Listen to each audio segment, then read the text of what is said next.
Olá, pessoas!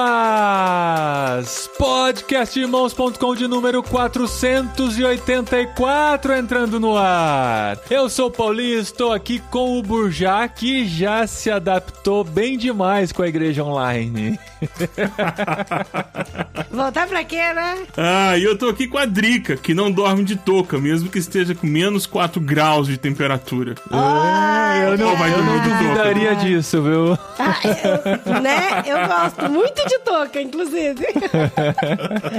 Eu sou a Adriana e eu estou aqui com o Ricardo, que toda segunda-feira pega seu caderninho de membros e manda um WhatsApp pra todos que não foram na igreja solicitando um atestado de falta. É uma boa ideia, hein? Olha só. Eu vou anotar pra levar como sugestão, é boa. Boa. E eu sou o Ricardo e tô aqui com o grande Paulinho, que é o cara do podcast que alcança tanto quem tá na igreja quanto quem tá fora da igreja. Aê! Nossa, foi a apresentação mais crente aqui. Pô. Mas convenhamos aqui que o grande dessa conversa é o Ricardo, tá? Eu me sinto baixinho do lado dele, ele tem 2 metros, então assim, né? Dá Justo assim, pra ser específico, é o alto, né? O alto. Mas só, me deu bug agora, porque se o podcast alcança quem tá fora da igreja e a gente é a igreja, então quer dizer que quem tá fora da igreja faz parte da igreja de irmãos.com, olha só. A gente tem uma igreja, então oficializamos. Então eles não estão fora, eles estão dentro. Estamos aqui lançando a igreja online então irmãos.com. Então você é pastor! Nossa, me deu mais bug aí. Virou esposa de pastor, já. Esposa de pastor, pronto. Já falei que eu não tenho vocação pra esposa de pastor, anota. É que não gravou, você falando que não queria ser esposa de pastor e agora logo no começo já tá se entregando aí. Ela já falou isso em outros podcasts e a gente já aprendeu, cara. Se a gente não quer uma coisa, é só a gente falar que não quer, que logo isso vira realidade, né? Não, mas credo. Pode perguntar pra qualquer esposa de pastor hoje, qual delas queria ser esposa de pastor alguma vez na vida. Mas vamos lá, gente. A gente juntou os amigos aqui pra conversar um pouquinho mais sobre igreja, né? De vez em quando a gente volta pra falar sobre igreja. E a gente tá vivendo esse momento de voltar a se encontrar presencialmente, né? Pouco a pouco, as igrejas estão se reunindo de novo. E muita gente ficou aí 1 ano e meio sem pisar numa igreja. Pessoas que eram frequentes, que estavam todo domingo, ou pelo menos frequentemente participando dos cultos, ficaram 1 ano e meio sem ir e perceberam que é possível, né? Viver desse jeito e seguir dessa maneira. E a gente vai discutir por que vale a pena fazer parte da igreja, apesar da igreja.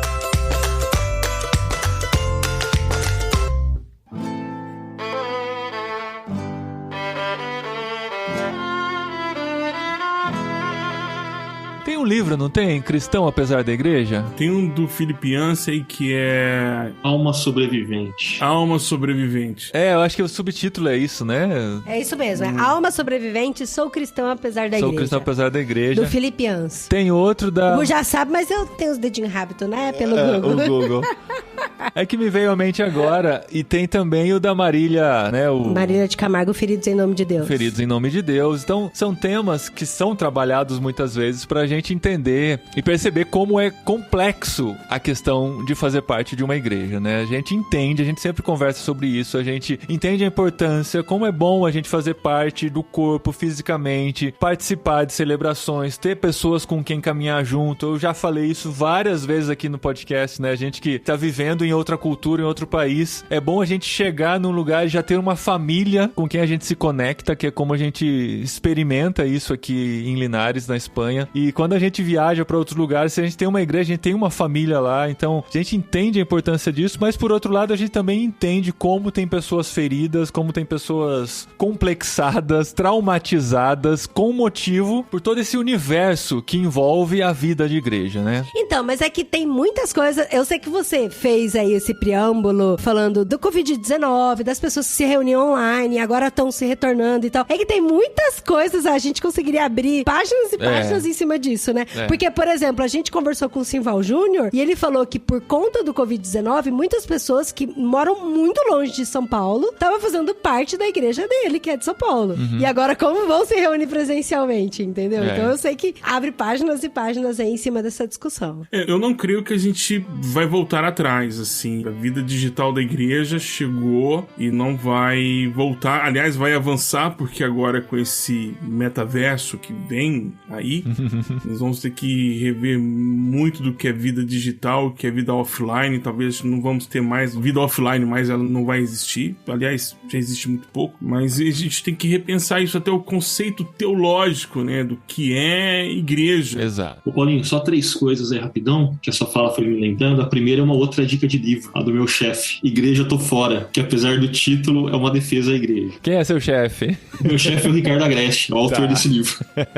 A segunda é que você deu uma série de adjetivos, né, e eu acho que faltou aí, né, envergonhados. Muitas pessoas hoje se assumem como sem igreja, porque a igreja evangélica brasileira, assim, dá muito motivo de vergonha, né? Sim. E a terceira é que, como o Bujá estava trazendo, assim, acho que não tem volta. O que a gente tem que discutir é como que é ser igreja no mundo híbrido, onde presencial e online caminha junto, né? Como a Adri falou, a gente tem um monte de leque pra falar aqui, mas a palavra envergonhado que o Ricardo levantou aqui, eu acho que é um bom ponto pra gente partir. Porque muita gente viu a questão da pandemia e o esvaziamento dos prédios, né, por conta do distanciamento social e tal, como uma oportunidade de cair fora, né? Às vezes estava preso por uma rotina, preso por alguns compromissos que assumiu na igreja, de estar Compromissos lá... sociais também, né? de estar lá todo domingo, sei lá, cuidando da cantina, no estacionamento, o que quer que seja. Agora, ficou esse tempo sem ter, a pessoa sumiu e começou a relacionar na mente e a racionalizar muitas coisas que não tinha parado para pensar. Como essa questão de como a igreja hoje está conectada, como a igreja não, mas como os evangélicos hoje estão conectados com o que está acontecendo no Brasil. E essa associação parece que já está bem clara na mente de muita gente, inclusive aqui na Espanha, né? Quando a gente fala que nós somos evangélicos e somos brasileiros, eles já ligam a decisões recentes, à questão política que a gente está vivendo e tudo mais. E muita gente não quer mais ser associado a esse grupo de pessoas. Eu diria que assim, a pandemia, de um lado, gerou uma desconexão por conta do espaço virtual ser novidade e ter algumas características próprias. Mas quando eu penso nessa questão política, eu acho que a gente está experimentando uma crescente. Então, em 2018, nas eleições, a gente já viu isso acontecer. E a gente viu começando com tudo. Mas não é porque começou com tudo que não está crescendo. Então,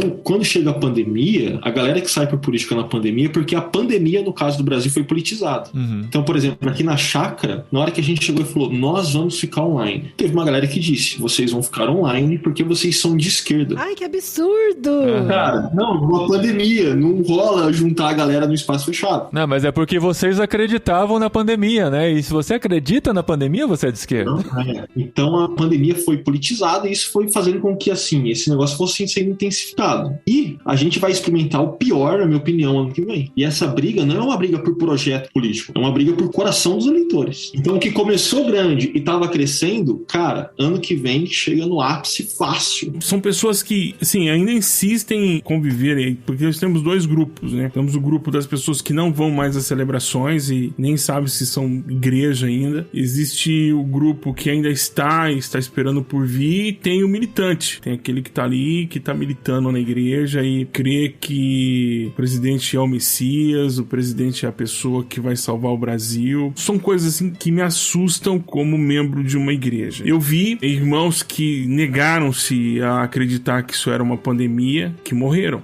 Foram vítimas da sua própria ignorância. Vi pastores dizendo que isso era uma falta de fé, até que eles ficaram internados, entubados. Como é que a gente encaixa o evangelho nessa defesa dessas coisas todas? Porque como é que eu posso, junto com essa bandeira, pela família, pela ordem, como é que eu encaixo nisso amor pelos perdidos, evangelização, cuidado pelas pessoas? Me ajuda a entender esse processo. Mas eu não encontro ressonância no texto bíblico aquilo que você fala. Me dói ouvir que a minoria tem que se submeter à maioria. Talvez você não entendeu ainda, mas o evangélico no Brasil é minoria. E se for visto como nós somos, que somos muito fragmentados, mais minoria ainda. Se você não é membro de uma Assembleia de Deus, mais minoria ainda. Tem denominações que são menores do que os Testemunhos de Jeová. Então vai devagar com o andor, porque minoria é você. Talvez você tenha mais ressonância, você consiga falar mais, a sua voz consiga chegar em mais lugares, mas não significa que você seja seja maioria. Se você tá achando que ser evangélico no Brasil é ser maioria, você tá redondamente enganado. Mas dentro dessa minoria que é ser evangélico, temos uma maioria, acredito, não sei hoje, mas assim, na época das eleições e provavelmente no início da pandemia, a gente tinha uma maioria evangélica ligada a essa ideia, né, de que nós estávamos salvando o Brasil porque tínhamos um presidente com valores cristãos, e a gente falou sobre isso com o Ricardo Alexandre quando ele lançou o livro A Verdade os Libertará. A gente conversou bastante sobre esse tema, eu recomendo vocês voltarem lá e escutarem, e depois disso a gente recebeu muitas mensagens, muitas mesmo, assim, muito mais do que eu esperava, de pessoas dizendo, que bom ver dentro do meio evangélico pessoas com essa compreensão do que está acontecendo no mundo evangélico. Ou seja, isso meio que se generalizou dentro da igreja evangélica. A gente viu muitos cristãos defendendo essa linha de apoio ao presidente e às barbaridades que ele falou durante todo esse tempo, e a gente vê pessoas dentro dessas igrejas muito revoltadas com toda essa situação e se perguntando, o que eu tô fazendo aqui dentro? E essa é a realidade que a gente tem hoje. E o Antônio Carlos Costa levantou uma bandeira, né, tentando atrair essas pessoas por um pastoreio digital. Outros pastores também, né, cuidado dessas pessoas. Mas essa é a verdade. Nós elegemos um espantalho e a ala conservadora começaram a dar pilha para esse tema de costumes, sendo que nós não resolvemos isso internamente ainda. Nós não somos uma casa repleta de gente resolvida sobre esse tema. Nós temos problemas no matrimônio de toda sorte. O divórcio, a violência, a agressão física, a violência de todas as espécies, né? O abandono parental, pais que não assumem a sua maternidade, a paternidade e são omissos na criação dos filhos. Por que nós temos encontro de casais? Não é para celebrar a vitória, é para salvar-nos do caos que é o matrimônio dentro das nossas próprias comunidades. Como é que a gente pode levantar uma bandeira para a nação dizendo, olhe para nós, e esse presidente da república, ele entende casamento, ele entende mesmo, porque ele já tá no terceiro. É igual o Fábio Júnior fala, né? Ninguém entende mais de casamento do que eu, né? Exatamente. Alguns pontos valem a pena mencionar, que eu acho que assim, em termos de cuidado na discussão, né? O primeiro é que eu concordo e discordo quando o já fala que o evangélico é minoria, né? Porque a gente é uma maioria quando a gente analisa a partir do poder eleitoral. 30% de uma população é um capital eleitoral significativo, né? Sim. E que, se devidamente manejado, como foi, faz a diferença numa eleição. Mas eu concordo que esse 30% evangélico não é um bloco massivo e unificado, ele é plural, ele é divergente. Graças a Deus, né? Graças a Deus por isso. Por mais que eu acho que essa diversidade hoje ela é muito fragilizada por conta de tendências de mercado, de consumo, que faz com que o cara que é batista, de repente está na presbiteriana e de repente foi parar na C. E esse cara agora, ele é uma coisa só na sua mente, né? Tanto na questão do que ele pensa, de como ele vive. Então essa diversidade está sendo fragilizada. Esse é um ponto. O segundo ponto que eu acho que é importante caracterizar é que o Bolsonaro, ele, quando é eleito, ele é uma quimera, é monstruoso e convergiu em si coisas que seriam impensáveis, né? E dentro disso ele convergiu coisas nos evangélicos. E aqui uma ressalva que eu ouvi do Paul Freston, cara, e que pra mim foi sensacional, porque o Paul foi convidado para dar uma palestra aqui na Unicamp, no departamento de Ciências Sociais e Filosofia. E ele tava numa sala que, assim, lotou. E lotou da galera cristã e lotou da galera que odeia cristãos. Uau! E a fala dele foi... Não, cara, coisas que só o Paul Freston faz, né? Que da hora. E ele foi falar sobre os evangélicos e a eleição do Bolsonaro. Porque, assim, o tom de muitos foi, os evangélicos, sobretudo os pentecostais, votaram no Bolsonaro por questões de costumes, né? Por esse tipo de pauta. E a defesa da tese do Paul Freston foi falar, não, os pentecostais, que são pobres e negros majoritariamente no Brasil, votaram no Bolsonaro com uma esperança de mudança no cenário econômico, de segurança e de saúde pública, né? Ele começa a falar, gente, vocês estão achando que a questão são pautas morais, mas o voto de quem está na periferia é muito mais pragmático do que isso, né? Pode ser pauta moral da classe média, beleza, esses caras podem ser que de fato essa pauta foi o peso definitivo da balança, então a gente tem que ir caracterizando legal. Mas à medida que Bolsonaro se mostra o candidato que não conseguiria conciliar isso, uma coisa que ele já tinha vai aumentando. Bolsonaro é o cara que nutre relações de amor e ódio, e aí muitas vezes a gente critica na igreja as pessoas que mostram a relação do amor, e aqui no amor não é um amor cristão, é um amor idólatra, pecado, beleza? Só que, e quem manifesta a relação do ódio para com o Bolsonaro? Isso é um problema. E isso também afasta as pessoas da igreja, né, Ricardo? Eu já vi muito os dois lados, assim, de pessoas que são apaixonadas pela igreja e que deixaram de ir porque era só paulada também, e só falando de política e governo e tal. A gente tá aqui na Espanha, né? Todo o programa a gente tem que falar sobre isso, porque é o que a gente tá vivendo. Que a gente ainda tá na Espanha, né? A gente ainda tá na Espanha. Enquanto você ouve esse episódio, espero. Depende de quando você ouvir, né? Não sei, que Deus tem pela frente. Mas enquanto gravamos esse episódio, né? Enfim. Em 2021, tá novembro. Bom, exato. Imagina, em 2030, Paulinho continua na Espanha tendo assumido uma igreja sem saber. Tem que rir de nervoso.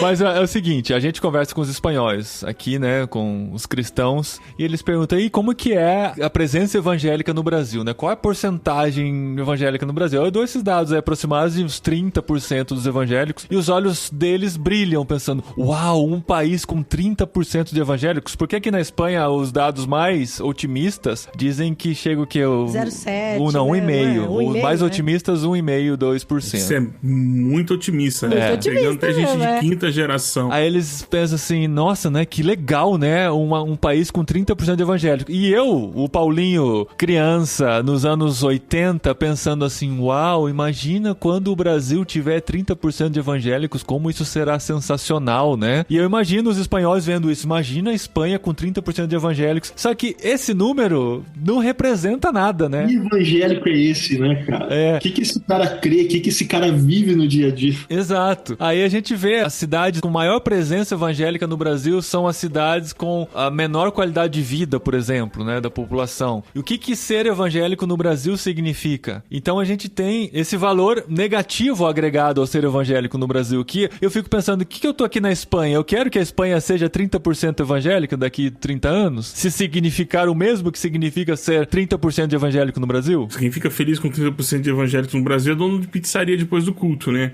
Tanto é que fica a dica pra quem aí tá voltando pro culto da vida offline. Depende, se for domingo à noite é pizzaria, se for domingo de manhã é o frango assado. É o frango assado, mas domingo à noite, deixa eu dar uma dica pra você. Domingo à noite, saindo do culto, pega o telefone do chapeiro, já manda pra ele o pedido pra você chegar e não pegar aquela fila enorme de irmãos no final de culto. Ou altera o horário do culto aí na sua igreja pra não coincidir com a saída da outra. Pra não ter congestionamento. Olha, eu vejo com muita preocupação quando a gente tenta olhar o cenário evangélico pra tentar entender por que as pessoas estão deixando a igreja. Porque muita gente está abandonando a igreja. Eu tenho a graça de Deus de poder ajudar algumas pessoas a tentarem ficar na comunidade local. Mas alguns mitos precisam ser quebrados também para facilitar essa coisa. Eu não sei se todo mundo vai concordar comigo, mas é o que eu creio. Eu creio que a igreja local é similar a uma agência bancária em alguns casos, até muito similar em alguns casos.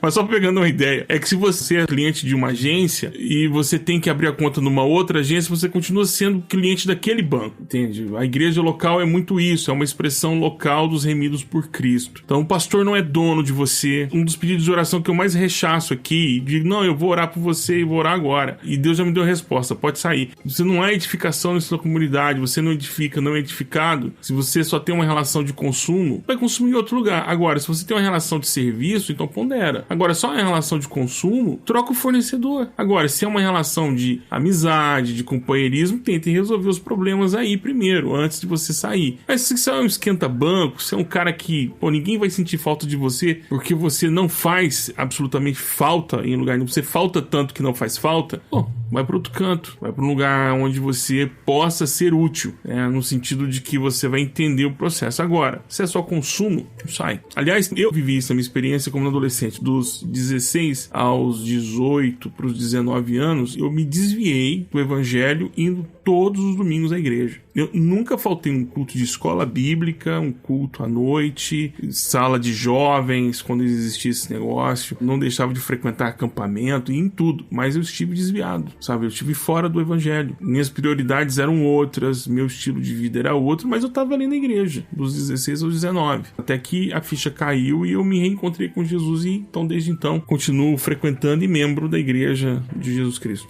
Teve uma vez, eu não estava a tempo integral no ministério ainda, então eu tinha um banco de horas infinito no meu trabalho, eu saí mais cedo, eu estava muito cansado, tinha feito várias horas extras na semana anterior. Solteiro, morava com os meus pais, ainda na hora que eu chego em casa, eu me dou conta que eu estava sem chave. E assim, a coisa que eu mais queria era chegar e dormir, eu estava muito cansado. O que eu fiz? Pulei o portão, fui para trás de onde estava o carro estacionado, que não batia sol, e dormi ali no chão mesmo. E eu brinco com a galera quando eu conto essa história, que depois de umas 2 horas de um cochilo daqueles, no chão duro, na garagem da minha casa, eu acordei e eu não tinha roda, eu não tinha volante, eu continuava sendo pessoa e não carro, né? Eu acho que esse tipo de história que o Gurja conta tem que ser um alerta pra galera. Ir na igreja não necessariamente é um atestado de que você é discípulo de Jesus. Às vezes você só vai. Às vezes você transformou a igreja no seu clube social, no seu clube de amigos, em qualquer coisa, menos igreja. Tem que ser um alerta.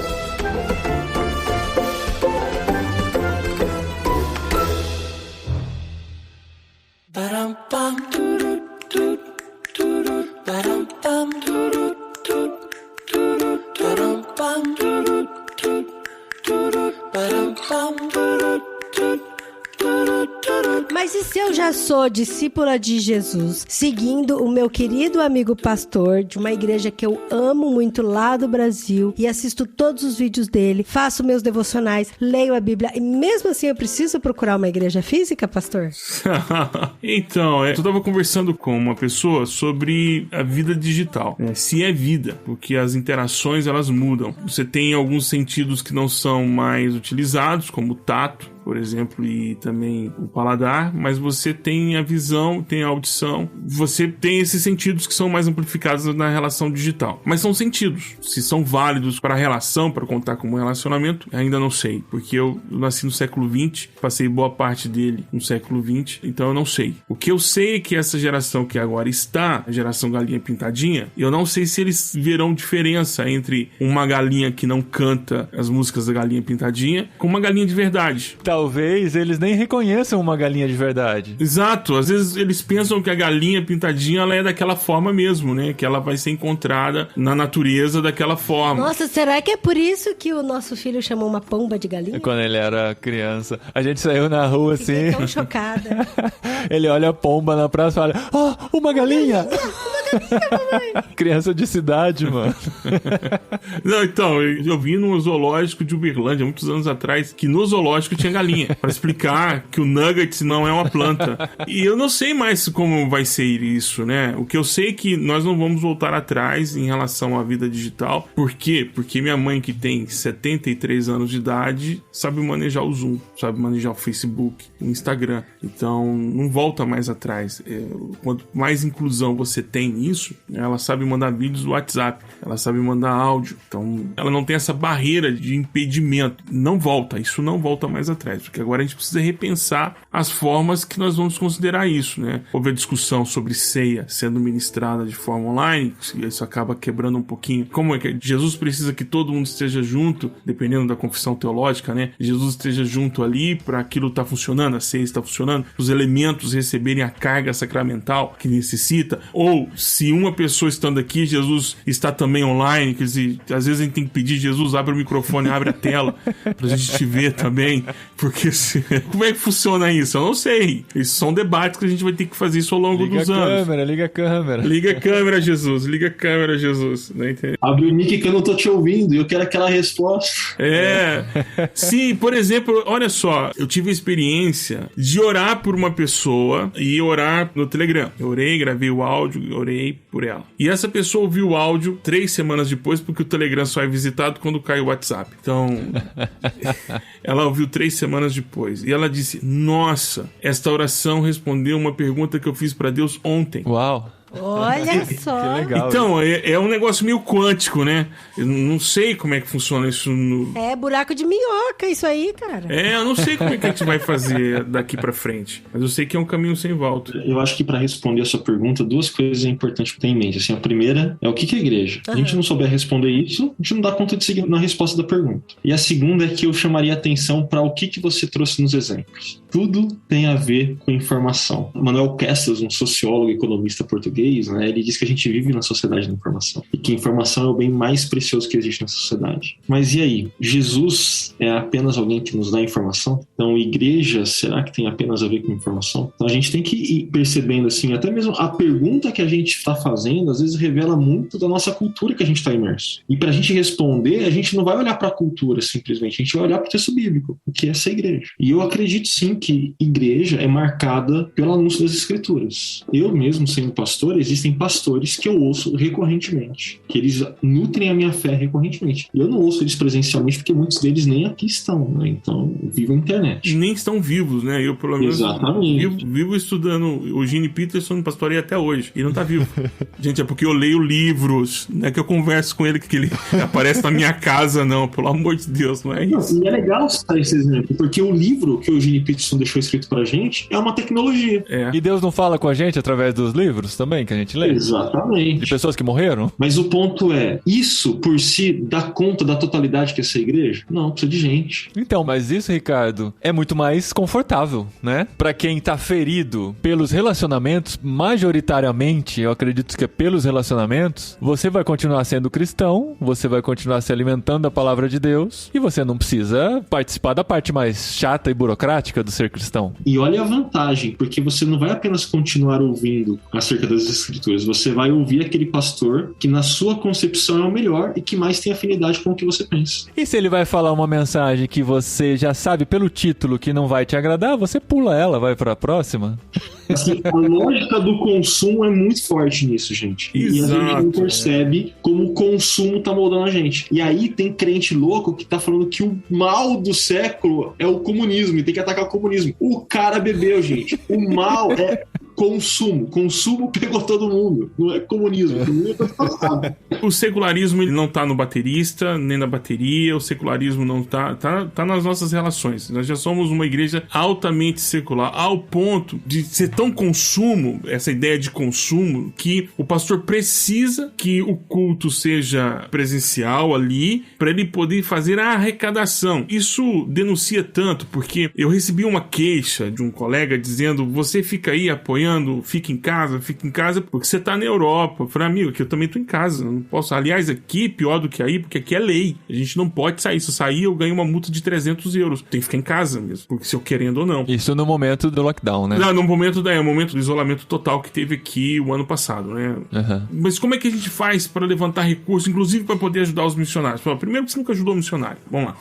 Isso não faz falta para você. Isso não vai fazer falta. Não tá na tua contabilidade, então isso não. Mas demonstra, por exemplo, o espírito comunitário que vocês não têm. Se você parar para pensar, você deixou de consumir água, deixou de consumir luz elétrica, você tem prédio próprio, você deixou de gastar um monte de coisas. Houve uma economia. Então, a ideia era que agora, com a pandemia, houvesse um superávit e não um déficit de arrecadação. Um superávit. Mas por que você está tendo um déficit? Porque você contava com um pianista tocando em Lá menor, você tocando o terror no púlpito dizendo que o gafanhoto ia comer a renda do irmão, que você precisava tocar o terror dizendo que aquele que não dá com alegria, você precisava do ambiente, porque é um ambiente de consumo, então você precisava vender o teu peixe, então você não precisava ensinar, você só precisava cooptar com a sedução do púlpito. Não, mas não era assim. Tanto é que é assim que quantos membros pediram carta de exclusão ou desligamento da igreja? Não, ninguém. E quantos são fiéis e dizimistas? Não, menos do que era antes, a gente está arrecadando muito pouco. Então, você tem uma igreja, e no caso dele é uma igreja de quase a maioria de funcionários públicos, porque a cidade é uma cidade de funcionários públicos. Então tá todo mundo recebendo, ninguém recebeu atrasado. Se fosse uma igreja de profissionais liberais, tudo bem, com a maioria de profissionais liberais, mas a maioria é concursado aí na sua igreja, amigo. Então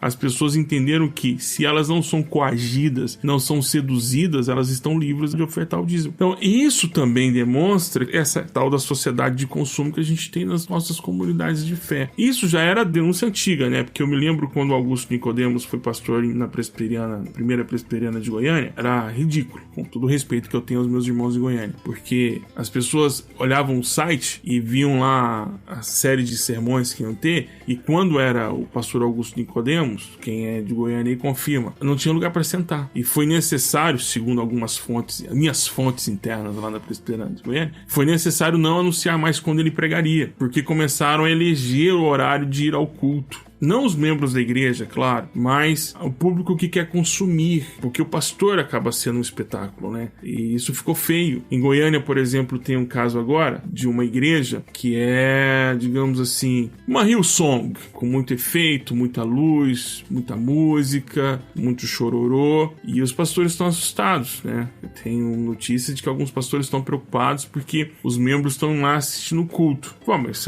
você criou consumidores. Você não criou membros para uma igreja. Você não educou essas pessoas no evangelho. Você não educou. Por isso que elas estão saindo. Elas vão porque é isso. É o novo, é o diferente, é o consumo. E é legal ouvir o Burjá, porque essa lógica do consumo, ela não consome só informação, né? Então, qual é o cara que tem melhor informação para mim? Não, ela consome outras coisas, né? Então, a gente tem autores que vão falar que a gente não é só uma sociedade da informação. A gente é uma sociedade do espetáculo. Então, as pessoas consomem o espetáculo. Qual é a igreja que tem aquela música que me arrepia e me faz chorar? E assim, não tô falando contra a emoção, inclusive eu sou muito manteiga derretida, eu choro fácil. Mas assim, a pessoa ela quer consumir uma emoção, ela quer consumir um arrepio. Ou ainda outros falam da sociedade excitada, né, cara? Que assim, tem que ser isso, o êxtase. Hoje eu vi um meme que, estourou minha cabeça assim. Uma barraquinha de chocolate e tava escrito lá R$3, R$10. Aí a pessoa falou, qual é a diferença? Não, os dois são de chocolate. Por que um é 3 e o outro é 10? Porque o de 10 eu tô te vendendo a experiência.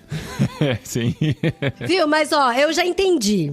Eu já entendi que participar de uma igreja tem a ver com os meus sentidos, não tem a ver só com busca de informação e entretenimento, mas eu ainda não entendi por que é importante pra mim participar de uma igreja. Porque assim, se relacionar com pessoas cansa, se relacionar com pessoas exige um esforço sobre-humano seu de você deixar de fazer aquilo que você gosta muitas vezes pra não ofender a outra pessoa, e se relacionar com pessoas demanda tempo, demanda muito tempo, onde eu poderia estar fazendo uma outra coisa com quem eu já gosto do que se relacionar com pessoas que eu nem conheço ainda direito, entendeu? Gente, só lembrando que eu sou a favor da igreja, eu amo a igreja, eu tô curtindo pra caramba, só porque assim, essas perguntas são perguntas que as pessoas fazem pra mim. Por que eu fui pra uma igreja com gente que eu nem conheço? Eu nem sei se eu gosto do pastor, da fala que eles falam, da doutrina que eles têm e tal, sabe? Vou tentar responder, tentando lançar luz sobre aquela pergunta, né? O que é igreja? Então, pra mim, igreja é aquela comunidade de pessoas que foi alcançada por Jesus. E quando a gente fala de pessoas que foram alcançadas por Jesus, eu discordo completamente de qualquer tipo de imagem que as pessoas têm. Não, o que Jesus está fazendo é salvando almas de um inferno. E aí ela tem aquela imagem de um céu que é uma mistura de ursinhos carinhosos com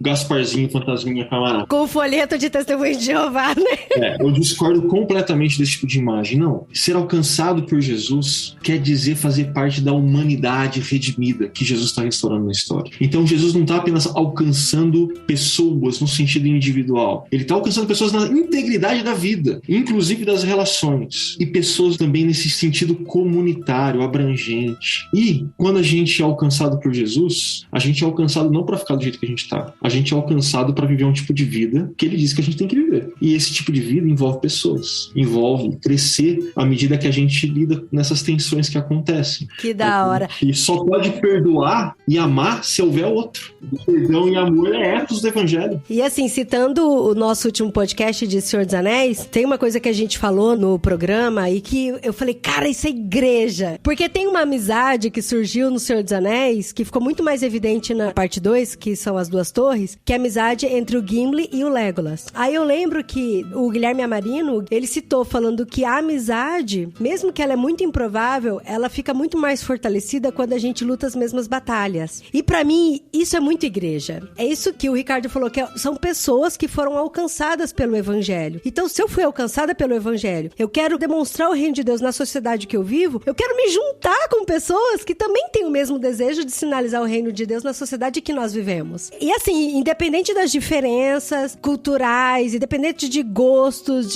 do santo bateu, né? Meu santo não tá batendo com aquele, não, porque a gente tem uma batalha pra lutar, a gente tem que derreter o anel, sabe? Tem um exemplo que não é tão fictício assim, que é um exemplo que eu ouvi de quando eu fui lá pra Malásia participar das conferências lá, e eles disseram como é incrível quando as pessoas veem japonês, chinês e coreano trabalhando juntos em uma causa da igreja, por exemplo. Porque a história deles é real, assim, de problemas políticos sérios, de problemas pessoais, de guerras, de separação mesmo. E quando um japonês vê um japonês trabalhando com um chinês, ou um coreano vê o coreano trabalhando com o japonês, pra eles é muito de explodir cabeça. Como que vocês estão fazendo alguma coisa junto? E esse é um testemunho incrível de mostrar como Jesus pode unir pessoas tão diferentes, né? E você intencionalmente querer fazer parte disso, né?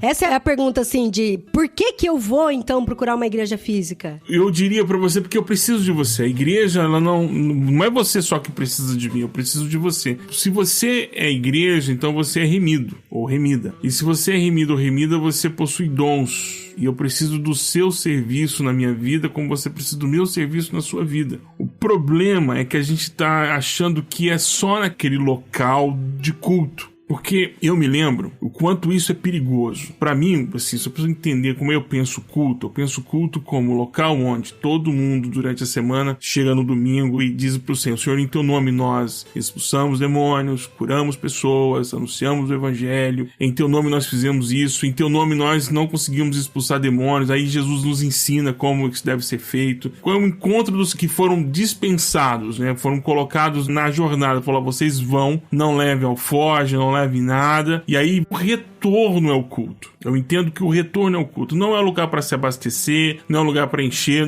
Igreja não é posto Ipiranga. Igreja é o lugar dos irmãos que saíram em missão e se encontram uma vez por semana para sentar à mesa com o seu Senhor e dizer, Senhor, em teu nome, em teu nome, em teu nome. Só que a realidade não é essa, porque tá todo mundo centrado no culto. Eu não penso a igreja local como o único lugar onde você vai expressar seus dons. Eu entendo que às vezes você pode expressar seus dons em outros lugares, com outras pessoas que frequentam outras comunidades que também são sua igreja. Seus colegas de trabalho, nas quais você passa ali muito tempo, que são membros de outra igreja. Você pode estar ali com ele. Então, ali naquele momento em que vocês se reúnem, vocês são a igreja do Senhor. Pode não ser aquela igreja da placa X ou da denominação Y. E até entendo que nós precisamos que os irmãos frequentem a comunidade local, que a santificação, ela não é um ato solitário, é um ato comunitário, exortando uns aos outros, para a gente não esquecer daquilo que foi prometido. E às vezes eu não tenho força suficiente em mim para poder arrancar das minhas convicções forças para entrar de forma atrevida diante do trono dos tronos para receber graça, misericórdia e paz. Eu preciso que você, que está mais forte do que eu, me tome pelas mãos em oração, me apresente diante do Pai em modo de intercessão e de lá você coloque diante do trono e diga, meu irmão, eu te trouxe até aqui em intercessão, agora você vai receber paz, graça e misericórdia de Deus. Então, nem eu às vezes dou conta de fazer isso por mim mesmo, eu preciso que você faça isso por mim. Então você aí sozinho não vai conseguir, eu sozinho não vou conseguir. Então nós precisamos nos encontrar. E esse lugar de encontro é a igreja. Um sermão antigo do Ari é chamado Uma Parábola acerca da Igreja. E aí quando você vê o título, você pensa, ele foi pregar em alguma das parábolas, né? No Novo Testamento. Não. Ele pregou a cura daquele aleijado que foi descido pelos seus 4 amigos pelo telhado. Eu lembro desse sermão. E eu lembro que em determinado momento ele chega e fala, né?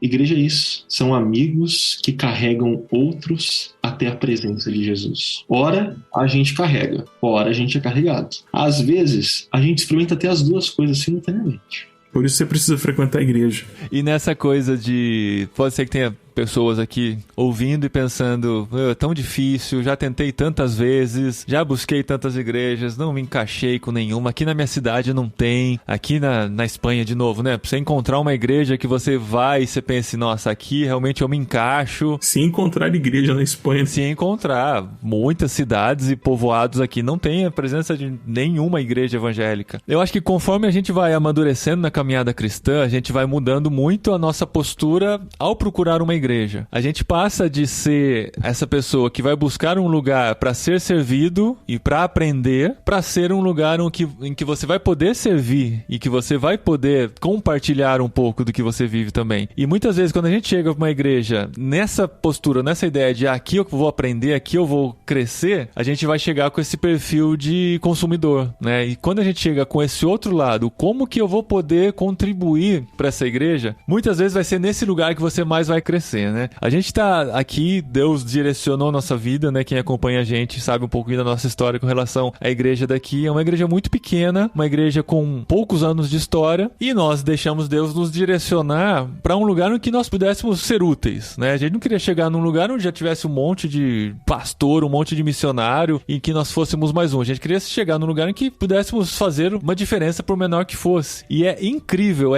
nesses 6 meses aqui o quanto a gente já aprendeu com essa igreja. Uma igreja pequena, uma igreja que, olhando de fora, pode parecer até insignificante, né, para os olhos humanos, mas é uma igreja onde a gente tem crescido muito e pode participar desse crescimento. É muito legal quando a gente vê Deus fazendo isso na nossa maneira de ver o reino dele, né? E uma coisa que te ouvindo me vem na mente, cara, acho que uma das coisas que tem nessa pegada de consumo é a inovação, né? Então tem muita gente que quer ou tá em busca do novo. Preciso experimentar o novo. E às vezes a gente que vai pregar, a gente é tentado por isso também, né? Qual que é o novo que eu posso falar? Mas assim, a igreja tem 2.000 anos de história. Não tem mais nada novo para ser dito. Ou quando a gente olha para os evangelhos e a gente vê Jesus, né? Eu gosto do evangelho de Mateus, que quando Mateus registra a expressão e Jesus insistia com eles. E a palavra no grego lá pode ser traduzida por e Jesus repetia. Então, às vezes a gente não vai falar nada novo. A gente vai para a igreja não para experimentar algo novo, mas para ouvir aquilo que, infelizmente, a gente teima em esquecer e a gente não podia esquecer. Então a gente vai, domingo após domingo, ouvir algo que a gente já sabia, mas que, infelizmente, a gente esquecia e não praticava. A gente pode dizer a mesma coisa aqui do podcast também, né, cara? Já são quase 500 episódios. A gente tem que repetir sempre, né? A gente tem que justificar, a gente, às vezes, voltar nos mesmos temas, né? Porque a gente precisa disso, a gente precisa revisitar. E a vantagem é que a gente pode até fazer as referências, né? Ouça outro episódio. Então. Estão linkados aqui, é só clicar na tela, né? Repetir é um processo pedagógico, né? E a poesia hebraica usa muito desse recurso da repetição para fixar uma ideia. A gente tem um desafio, né? Eu vejo aqui, por exemplo, eu sou membro de uma igreja muito equilibrada, muito sana, assim, muito saudável, né? Tem uma pregação muito bíblica, cristocêntrica, mas chega um batistão aqui, assustado, é o que tem. A próxima igreja batista aqui tá a 60 quilômetros, que é em Córdoba. E mesmo assim, não é uma batista da Convenção Batista Espanhola, mas é uma igreja batista, também equilibrada e tal. O cardápio aqui é menor, né? Você não tem muita opção. Mas assim, eu sei que às vezes acontece coisas esdrúxulas como aconteceu comigo. Você passou de uma congregação que a gente dividia parede com outra congregação, ao ponto de a gente ter que começar o louvor um pouco mais cedo, ou eles começarem mais cedo pra gente equilibrar a hora da mensagem, pra gente ir junto, porque senão era louvor e mensagem, o som vazava da parte deles, o som vazava da nossa parte. Eu lembro do tempo que tinha rivalidade entre SBT e Globo, que o SBT ficava esperando acabar a novela pra começar a programação. Era exatamente isso que a gente viveu. Isso é uma outra realidade aqui. Mas resiliência também é algo que a gente tem que ter, sabe? Primeiro, em nome de Jesus, expulsar esse espírito de consumo que você tem, de achar que a igreja tem que te atender demanda. Hoje é isso, né? Você decide que hora que você vai ao culto, como você decide que hora que você vai pegar a sessão do filme. O pastor prega a mesma mensagem de manhã, tá? Eu entendo que é problema de estacionamento, espaço, expansão da igreja, é muito complicado. Às vezes o pastor tem que pregar 4 vezes a mesma mensagem, porque são 4 públicos diferentes, e se ele divide isso com outro público, escolhe um, escolhe outro. Então, eu sei que é difícil, é muito complicado todas essas coisas. Mas não precisa ser uma igreja grande. Por que a gente tem que ter essa mania de mega igreja? Por que a gente tem que ter? É outra coisa também que me preocupa, porque os espaços estão ficando caros. Daqui a pouco não tem mais janela para abrir pregação. Daqui a pouco não tem mais, vai ter que abrir um outro local. E aí, o que ocorreu aqui, por exemplo, em Portugal, uma igreja franquia saiu abrindo pontos de pregação. E aí, o que eles entregavam? Entregavam para você um projetor, uma conexão de internet e o surround, né? Que ficava assim como se fosse cinema. Então, eles alugavam um local e você era o cara que abria a porta, recebia as pessoas, preparava o café e ligava o projetor. Por quê? Porque o pastor direto de Lisboa pregava em cadeia cadeia para todas as filiais da franquia. E aí eu penso, se o modelo que nós estabelecemos como igreja também não empurra as pessoas para fora, não cria um público curva de rio, que ninguém percebe, que ninguém nota, os nichos, pequenos nichos dentro da comunidade, se frequentar uma igreja que tem 6 grupos de WhatsApp, é uma coisa estranha, mas existem comunidades que têm esse tanto de grupos só de membros. Porque não cabe? Não é porque não cabe os grupos. É porque cada grupo tem um nicho específico. Tem um nicho da classe média. Você não pode estar misturando as pessoas. Há igrejas que abrem congregações para os membros mais pobres, para os mais pobres não se aproximarem da comunidade num afã de protegê-los contra a segregação. Protegendo da segregação, a gente empurra eles para... Tem uma igreja em São Paulo que a sede dessa igreja está a 1.500 passos da igreja, porque a igreja fica numa zona muito rica e 2 metros depois da igreja começa a favela. Então, para que os membros que moram na favela não irem à igreja, abriram uma congregação a 1.500 passos, que eu contei, porque eu fui membro dessa igreja em São Paulo, essa igreja pequenininha. Essas coisas me assustam, porque essa ideia de consumo também, ela não é só nossa, ela é introjectada também. Somos educados a sermos consumidores. Quando eu ouço Bourgeat, né, eu lembro que nos anos 90, aqui no Brasil, o que era chamado de princípio de crescimento homogêneo da igreja se popularizou, que era essa ideia, né? A igreja vai crescer quando você encontrar os iguais. Então, se você tem uma igreja de classe média alta, essa igreja só tem que atingir classe média alta. Se você tem uma igreja de periferia, ela tem que atingir apenas periferia, porque assim ela vai crescer mais rapidamente. Só que esse princípio homogêneo de crescimento das igrejas foi fortemente criticado por algo óbvio. Isso não é igreja. Isso não é... Cara, eu tava pensando isso. Não é igreja, é verdade. Eu tava pensando, será que eu sou meio burrinha? Será? Porque pra mim isso não parece igreja.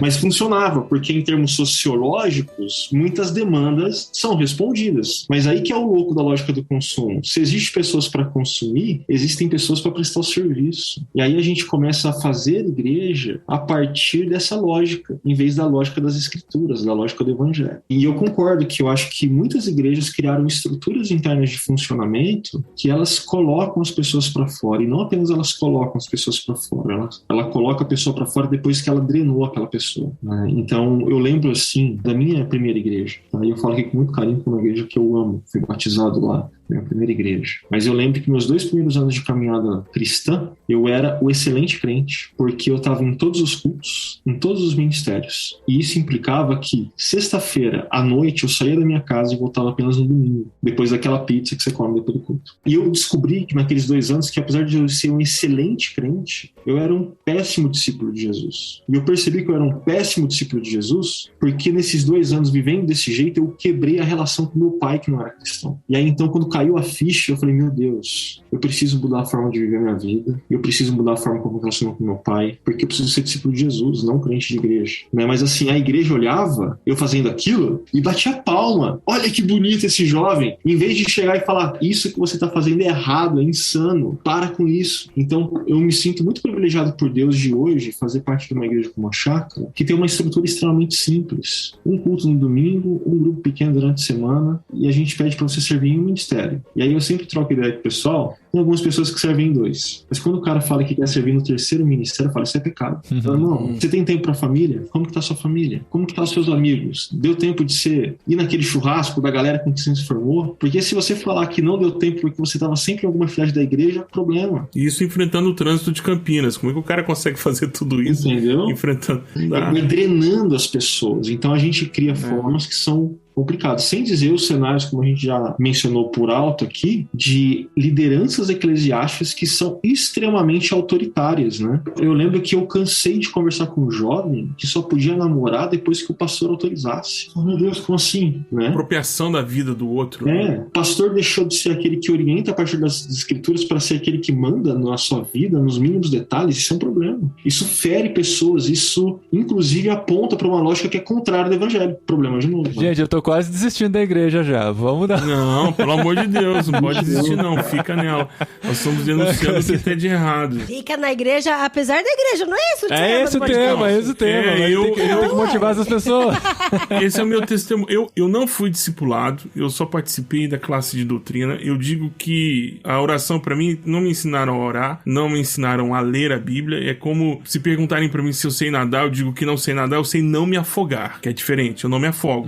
Mas eu não sei nadar, então, sim, eu não tenho técnica de natação. Da mesma forma que muitas coisas a respeito de Jesus eu só fui descobrir caminhando, porque ninguém me apresentou. E esse não caminhar com a pessoa, a falta do discipulado, é que muitas vezes cria em nós aquele quadro, né, expectativa e realidade. Querem número, né? Então, assim, frequentar uma igreja local é muito importante, mas eu digo que também é necessário que você faça algumas perguntas para si mesmo. Principalmente porque, dependendo da visão que você tem da vida, por exemplo, se você é uma pessoa que ama a natureza, que você é uma pessoa que entendeu as causas sociais como sendo um local para você apresentar as demandas do evangelho para essas pessoas que estão nesse ambiente de luta por suas vidas e pela manutenção da vida, e a sua igreja a igreja local não oferece esse tipo de coisa, muito pelo contrário, acha que a igreja não tem que estar envolvida com isso, há um desconforto. Então você tem a difícil tarefa de decidir agora se você se torna um evangelista para esses irmãos, ou seja, vai ficar ali, usar da pedagogia, vai aprender como promover isso, ganhar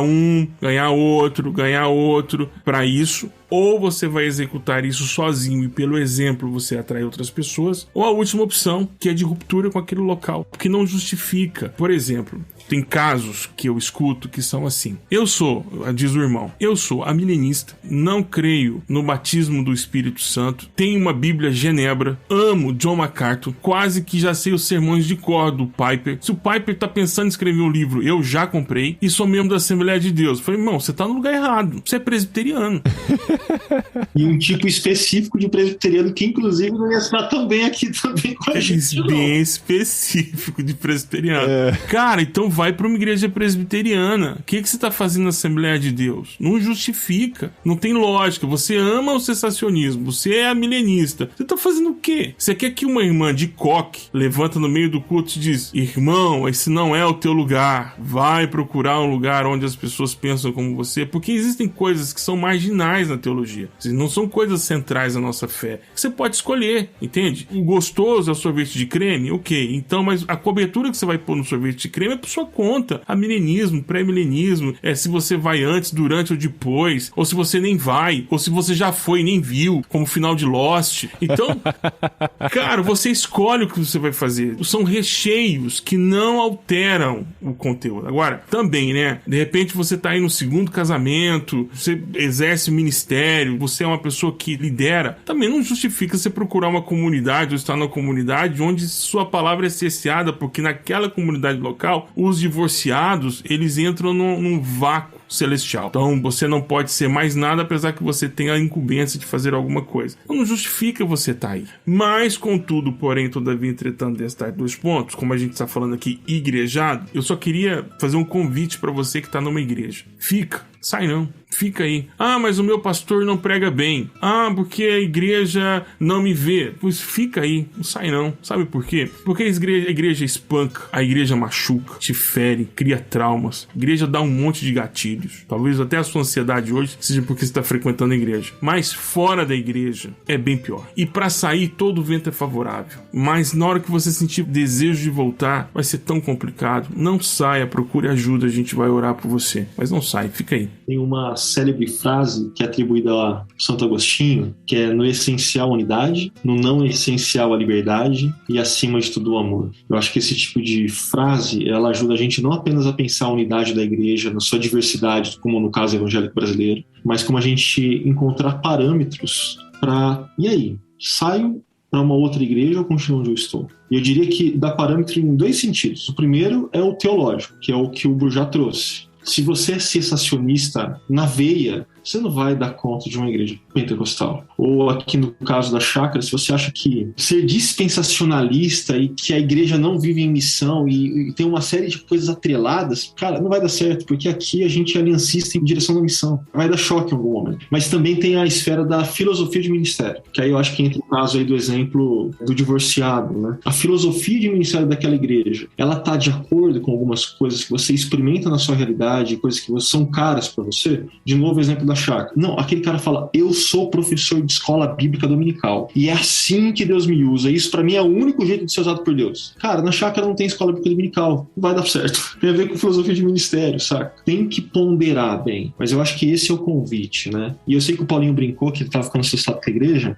Mas eu comentei com vocês de que caiu a ficha que eu não tava sendo um bom filho, mas eu não falei o como. Sabe como caiu a ficha? Tinha uma família daquela igreja que me acolheu. E eu olhava para aquela família e eu falava, cara, que massa. Eles são piedosos, eles são simples, eles oram, eles cuidam dos filhos, os filhos respeitam os pais. Não tô falando que eles eram perfeitos. Eles olhavam para aquilo e falavam, uau. E eu percebendo que, opa, eles não fazem tudo que eu faço. Eles têm uma simplicidade que, assim, eu que gosto de ler, não faz tanto sentido. Mas a maneira que eles viviam me marcou. E foi ali que fez cair a ficha. E eu falei, eu quero uma família diferente. Então, no mesmo lado que eu tinha uma igreja que me incentivava coisas que não deveria incentivar, naquela mesma igreja tinha pessoas e famílias que eram um testemunho vivo e real de Jesus para mim. E a gente só encontra isso dentro da igreja. Se você romper, problema. Eu tenho um pequeno grupo virtual, acontece todo sábado, e lá a maioria não frequenta a igreja, mas todo sábado eu digo, por favor, encontre um local para vocês se encontrarem com as pessoas. Aqui é só um centro para desintoxicação, um caminho de volta. Se você está desigrejado, não está frequentando culto, encontre um pequeno grupo. Vai num pequeno grupo onde você pode se expressar, falar o que está na sua cabeça, e tem comida também. Então vai. Aí... A parte ruim do Zoom é que não dá pra comer. Não dá pra comer. E aí você vai... Aí se permita ir na igreja com esse irmão, de onde esse pequeno grupo, mas vai primeiro pro pequeno grupo, experimenta ser igreja no pequeno grupo. Uhum. Experimenta a vida comunitária de novo no pequeno grupo e depois você vai pro culto, pra celebração maior, pra aquela coisa maior. Muito bom, Burjac, muito bom, Ricardo. A gente precisava fazer essa conversa. Eu acho que tem muita gente passando por situações parecidas e tá se questionando, né, por diversos motivos que a gente levantou aqui, mas espero que vocês ponderem um pouquinho mais e pensem na beleza que é, né? Jesus não teria deixado a igreja se não tivesse um bom motivo, né? Então, assim, por mais que você não encontre os motivos agora, continua buscando. Jesus deixou a igreja não de que ele saiu fora, né? Jesus deixou a igreja pra nós sermos igreja. Deixou a igreja, ele vazou, né? Só deixou pra nós aqui a bucha. Assume essa bucha aí, isso é problema de vocês. Começo da carta de Apocalipse, do livro de Apocalipse. A imagem que João descreve é Jesus andando no meio das igrejas. Então Jesus é aquele que está presente e presente de forma ativa na vida das igrejas. E o mais impressionante é que na hora que a gente começa a ler as cartas que Jesus manda às igrejas no livro de Apocalipse, a gente chega e fala, meu Deus, essas igrejas eram cheias de problema. E Jesus estava lá. É isso, eu conheço suas obras. Eu sei quem é você e conheço suas obras. Estou com você. Por isso você precisa frequentar a igreja. Mantenha-se igrejado em nome de Jesus.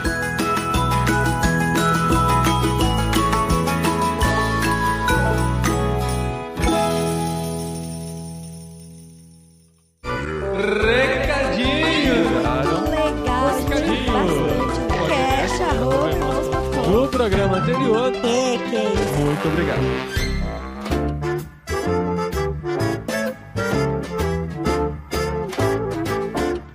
Recadinhos, esposinha! Recadinhos pra quem tá dentro e fora da igreja. Um episódio que fala da igreja, recadinhos depois a gente poderia chamar de anúncios, né? Nossa, mas daí ninguém precisa, vai todo mundo embora. Anúncios! Nossa, anúncios! Ninguém fica mesmo nos Fica, Adri, recadinhos. fica. A gente tem um movimento Team Recadinhos, hashtag Team Recadinhos nas redes sociais. Será que é a mesma galera que fica no final dos anúncios da igreja? Ah, sim. Somos legião, eu diria. Nós gostamos de recadinhos. Ai, eu achei que vocês falaram, nós gostamos de legião, porque você não gosta, legião, não é verdade. Eu gosto, gente. Inclusive tem um episódio de a espiritualidade da Legião Urbana lá no passado, bem legal, bem gostoso de ouvir, assim. Eu passei a olhar a Legião Urbana com outros olhos depois desse episódio. É, porque de tanta esposinha falar não, né? De tanto ouvir aqui dentro de casa, eu peguei birra, sabe? Esse é o problema. Mas, gente, hoje a gente percebeu que a gente completou 1 ano do episódio sobre o Advento. Olha só, e eu lembro que na época que a gente gravou, a gente tava acho que em Campo Grande, né? E aí eu fiquei pensando, nossa, mas não tá muito cedo pra pensar no Natal, não, gente? Não, mas estamos em novembro, virou novembro, já era, e gente. Aí, então, Pois é, e aí as pessoas já começam. Aí eu vejo no Instagram de compra, o pessoal produzindo os artesanatos aí, tudo de Natal. Eu falei pro Paulinho, a gente também tem que começar a pensar no advento já. Eu só não sei como pensar no Natal sem férias. Como que é um Natal sem férias? Natal né? sem férias. Não, dá uma paradinha na semana do Natal, mas assim, até pertinho do Natal e começo de janeiro já volta às aulas das crianças. Inclusive vai ser um desafio pra gente fazer o advento, né? Porque a gente vai estar viajando, vai estar fazendo um monte de coisa, então... A gente tem atividades. Mas a gente vai fazer porque a gente é Team Advento. Team Advento. Hashtag Team Advento aqui também. Inclusive a gente tem que criar uma hashtag. Isso é legal. Porque assim, a gente não vai gravar um podcast sobre advento porque a gente já gravou. Já falou tudo que precisava sobre o advento no ano passado. Não falamos tudo que precisava porque a gente ainda não tinha feito. Eu até acho que a gente tem a experiência de ter feito a primeira vez. Eu acho que a gente devia fazer falando da experiência, de verdade. Você falou tudo no Instagram, os seus fãs já sabem como é que foi. Mas que quase ninguém me segue no Instagram, inclusive, até mordi minha boca. Inclusive, você que tá me ouvindo, me segue no Instagram lá, ó, Adri De Gaspari. A Adri tá lá galgando seus seguidores, ela posta alguma coisa, ela fala, perdi 3 seguidores com essa postagem. É verdade. É verdade. É triste essa vida de influencer, né, esposa?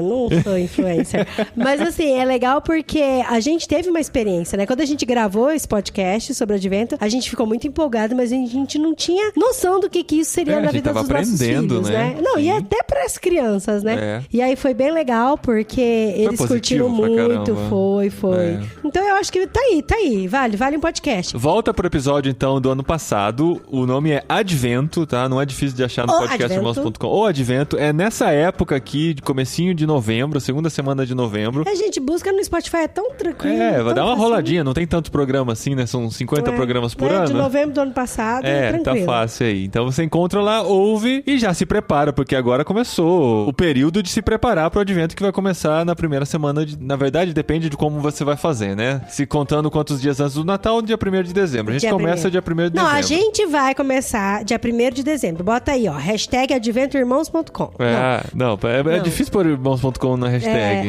Irmãos.com é um nome ruim, né, Advento, amor? Só que mudar agora não vale a pena. Não vale. Um pouquinho de história aí, né? Tem que ter muita coragem pra mudar o nome agora. Tem. Hashtag... Advento dos irmãos. Não, nossa. Muito ruim. Irmãos hashtag é ruim de qualquer jeito. Advento 2021, vai ter que ser. Advento 2021, mas daí não identifica. Enfim, pode ser. Advento 2021. Fechou, vai. Sem irmãos.com. Sem irmãos.com. E sem Dri também. Sem Dri. Mas marca Advento Dri. da Dri. Não é da Dri. Mas marca a Dri, tá? Olha só. Hashtag Advento 2021. Me marque, que daí eu reposto nos stories também. Muito bom. E assim, as pessoas estão perguntando, como é que vocês vão fazer esse ano e tal? Né? Legião tá perguntando. Aí o que eu vou fazer? Eu já tenho a ideia, né, dos versículos, mas esse ano eu quero personalizar com as atividades, inclusive voltadas aqui pra cidade, pra Espanha, de onde a gente tá. E aí vocês também podem personalizar as atividades de vocês. Eu vou colocar uma lista de dicas de que você pode, porque também varia de idade pra idade, né? Porque eu quero contar a história desde a promessa da vinda de Cristo até o nascimento de Cristo. Então aí todos os versículos e a história, isso é universal, isso a gente pode compartilhar com vocês tranquilamente. Só que as atividades variam de acordo com a idade e com a cidade, realidade, com né? a realidade, a cultura em que você está inserido aqui. Mas eu vou passar uma lista de dicas e ideias, então siga-me no Instagram. Siga a Adri De Gaspari no Instagram. Vamos fazer ela passar de 2000, né? Tá lá nos 1900 e pingadinho.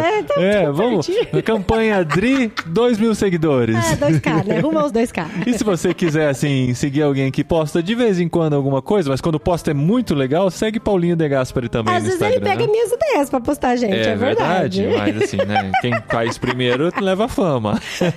E irmãos_com também, pra você ficar por dentro de tudo que acontece por aqui. Tem também a cabineirmãos.com, que é o nosso grupo no Telegram para pra fazer afiliados. parte. E pra você fazer parte, irmãos.com/cabine, você vai contribuir com a gente, contribuir com o nosso ministério, que a gente já fala tanto aqui do que a gente tá fazendo na Espanha, do que a gente tá fazendo na internet, ou melhor, do que Deus está fazendo através de nós nesses lugares. Você participa de tudo isso, contribuindo financeiramente e fazendo parte da cabineirmãos.com, onde a gente conta as novidades em primeira mão, compartilha o que a gente tá vivendo, sorteia livros e ainda você corre o risco de participar do podcast irmãos.com. Isso aí já é spoiler? Spoiler, teremos participação em breve de uma participante da cabine aqui no podcast irmãos.com. Olha que privilégio, como diz o outro. Tá bom? Então, semana que vem Jetlag, acabei de gravar o Jetlag, Adri da semana que vem. Ficou muito legal. Ele foi empolgadíssimo, gente, é sério. Eu falei pra Adri, nossa, ficou muito legal. O cara é muito divertido, a história é muito gostosa de se ouvir. Então, semana que vem aqui no Jetlag. E daqui a 3 semanas, o literário do homem que nasceu pra ser rei. Da Dorothy Sayers. Cara, que livro da hora, que livro gostoso. Todo mundo que tá lendo tá curtindo muito. Ler agora em novembro. Sim, época de Natal. Eu acho que a gente deveria, inclusive, passar esse podcast pro Natal. Fazer o especial de Natal, eu né? acho. Só porque você quer mais tempo, né? Pra ler o livro, eu tô ligado. Não, porque tá tão gostoso. É verdade. Todo mundo que tá lendo tá curtindo muito. Não, sério, gente. Adri, o Tan, a Carol, os nossos amigos que adquiriram o livro e estão lendo junto com a gente também, lá na cabine, no Olá Pessoas, do Telegram. Tá todo mundo compartilhando e tá curtindo demais. A experiência tá muito boa mesmo. Gostoso. Vale super a pena vocês aí, viu? A galera que é de Kindle, pegar no Kindle. A galera que não é de Kindle, pegar no físico. Pra comprar, entra em irmãos.com/Amazon. Se você estiver na Europa, Amazon 2, tá? irmãos.com/Amazon 2. Você compra, a gente ganha uma comissãozinha de você comprar esse livro, lançamento da Thomas Nelson Brasil. E nós vamos fazer esse literário agora pra fechar o ano do literário de irmãos.com. Então é isso. Eu vejo vocês nas minhas redes sociais. E no podcast da semana que vem. Não, na semana que vem não, porque você não está no Jetlag, tá? É verdade. Mas no próximo, Dri vai brilhar mais uma vez aqui. Não vou, amor, não vou. Até semana que vem, galera.